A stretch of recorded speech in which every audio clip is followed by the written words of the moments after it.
Le logement est notre priorité numéro 1. Il y a 4364 demandeurs de logement social qui résident dans le 16e et qui sont en attente d'une solution. Derrière moi, nous avons un projet de 354 logements, une crèche de 60 berceaux, un parking, une bibliothèque, un jardin public. Nous devons réaliser ce projet dans les meilleurs délais. Il est bloqué depuis 7 ans par une association de riverains financée par le député maire du 16e arrondissement grâce à sa réserve de députés. Pour les familles, nous créerons une carte Paris Famille, 20% de réduction sur les tarifs de cantine et sur les services de la ville. Nous devons créer aussi au moins 300 places de crèche. Ici, nous sommes rue Saint-Didier et nous prévoyons avec la rénovation de cet espace une crèche supplémentaire dans ce quartier. Avec Anne Hidalgo, nous prolongerons le tramway du pont de Garigliano jusqu'à la porte d'Auteuil et dans un second temps jusqu'à la porte Maillot. Parce que Paris ne s'arrête pas pont du Garigliano, parce qu'il faut faciliter la vie des habitants du sud de l'arrondissement, du quartier du Point du Jour, du quartier d'Auteuil. Sur la question de la propreté, ma priorité est de renforcer le nettoyage des trottoirs. Pour ça, nous pouvons rapprocher le dépôt des camions qui est aujourd'hui à Ivry-sur-Seine vers ici les Moulineaux. Ainsi, chaque agent pourra gagner environ 1 heure de travail par jour.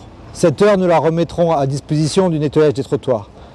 Ma seconde proposition est de plus lutter contre les incivilités.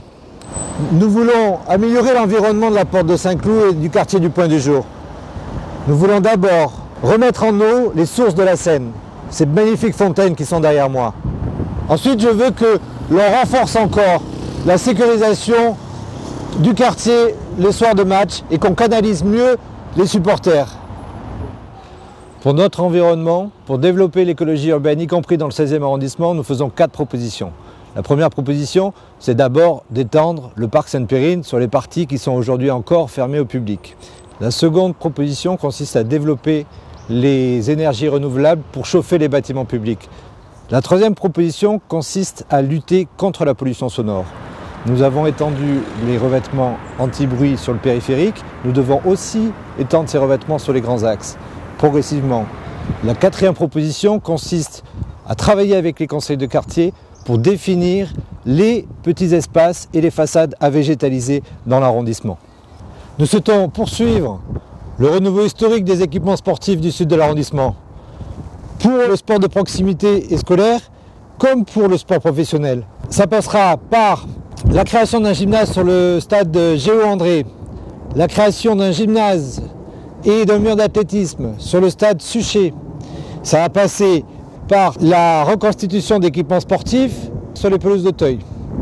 Et ça passe, à partir de mai 2014, par la renaissance de la super piscine Molitor qui sera ouverte dans quelques semaines. Je propose de poursuivre la reconquête du bois de Boulogne engagée sous la mandature de Bertrand Delanoë.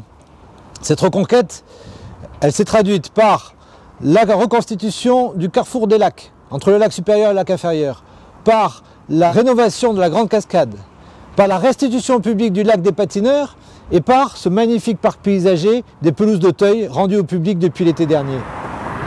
Nous voulons végétaliser la chaussée centrale de l'avenue Foch pour renouer avec l'avenue du Bois qu'elle fut entre 1875 et 1929. De faire en sorte que cet espace qui est magnifique mais aujourd'hui délaissé redevienne un espace de promenade et un espace de culture et un espace de loisirs pour les Parisiens.